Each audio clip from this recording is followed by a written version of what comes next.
There are some things when splitboarding in New Zealand that are pretty common, like being prepared to get your feet a bit wet, for example. And then there are some things when splitboarding in New Zealand that are definitely not very common, like touring through the tree line.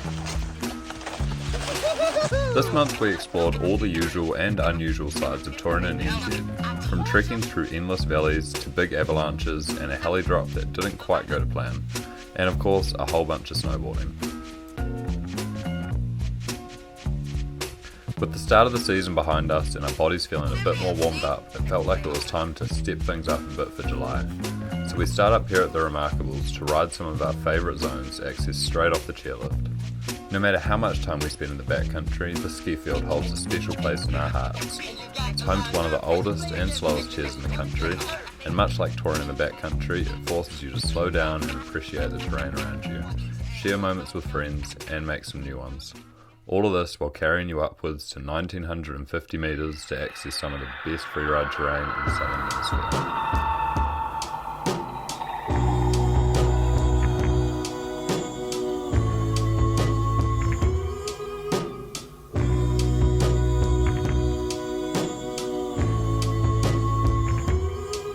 You know they all say that you're much more than this bust up face deserves, but they don't get you need the dishes I serve. And I don't tell them 'cause your dignity comes first. I've got to keep you coming home, got to love you every night, got to need you every night, oh, got to love you every night, got to need you every night. In summation, the battle's been fought and it's been won. And you have told me you don't know why you run, but I don't care 'cause you come back for my love.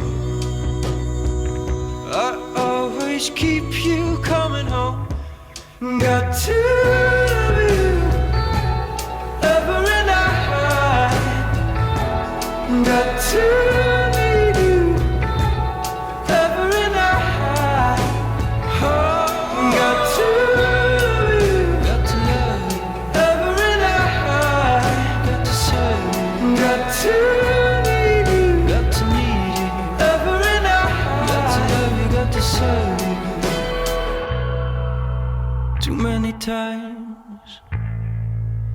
Too many times I have waited in line, waiting my turn, but not tonight. Tonight breaks established rules, the stalemate we've been caught up in for too long. Tonight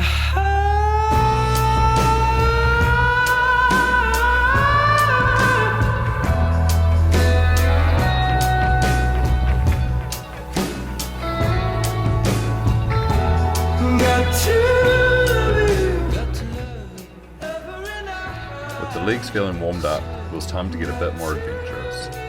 We saw the forecast of a big storm rolling through and decided to get right in the middle of it in hopes of an epic power day and a big summit, Mount Peterson. The plan was to head out with fully loaded packs to the Maitland Valley behind Ohau ski field, summit Mount Peterson, then have an epic power day following the storm. But as we've learned from enough time out here, nothing ever fully goes to plan. After an interesting descent down the waterfall with very heavy packs and a quick river crossing, we were at the hut and ready to head out the following day to go for the summit.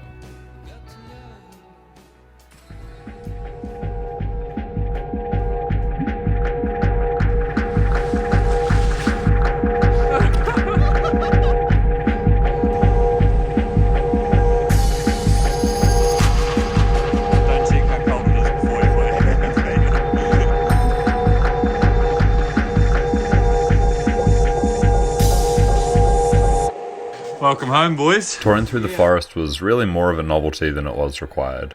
In fact, boot packing would have been much easier, but when you have the opportunity to skin through a forest in NZ, you take it.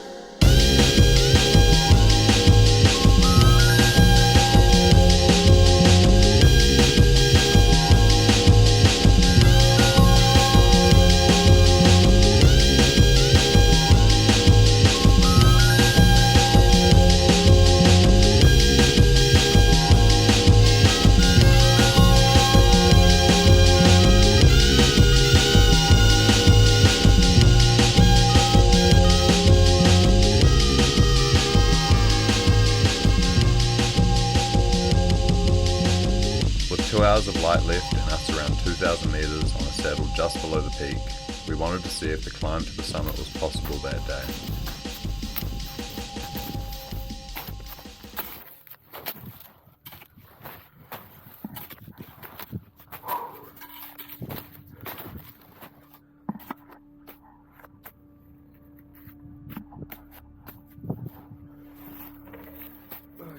Fucking holes.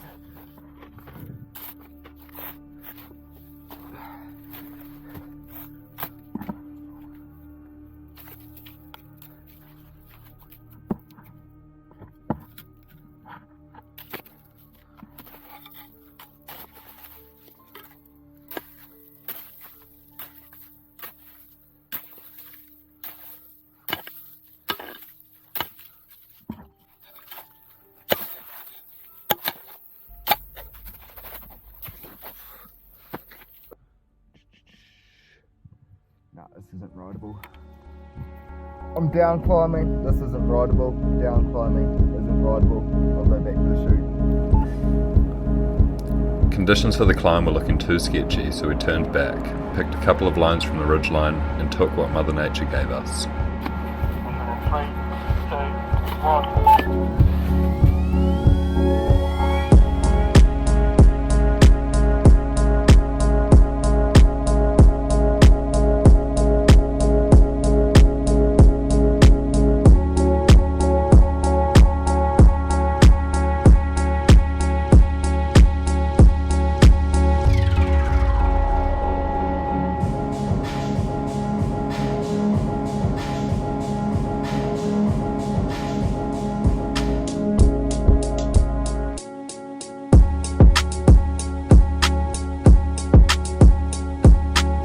We returned to the hut, bruised egos, and ready to head out for another go in the day following the storm. Time to hunker down and wait it out.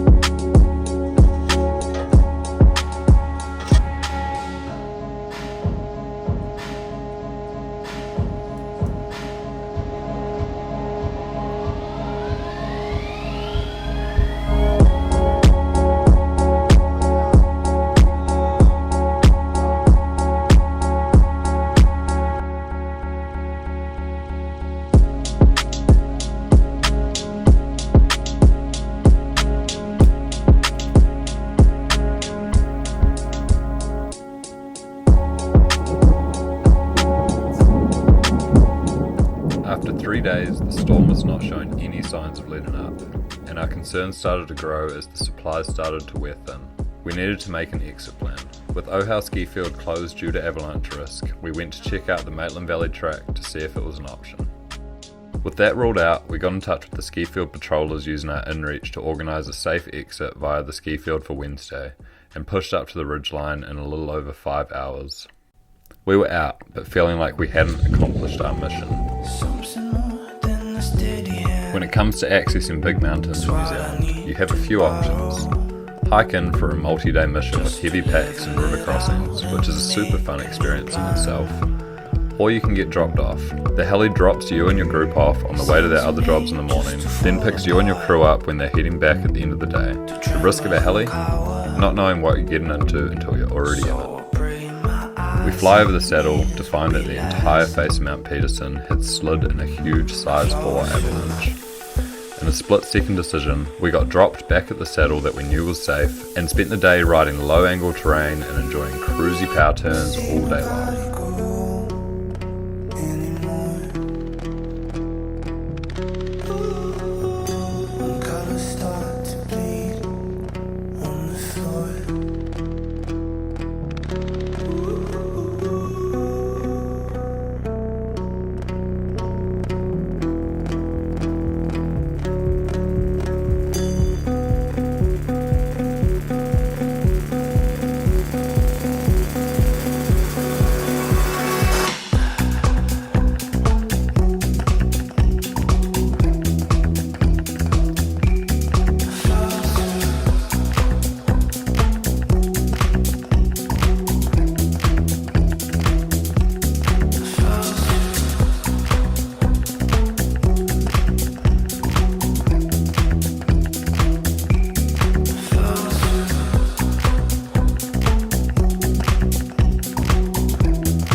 This July was one of our best in years and has absolutely flown by.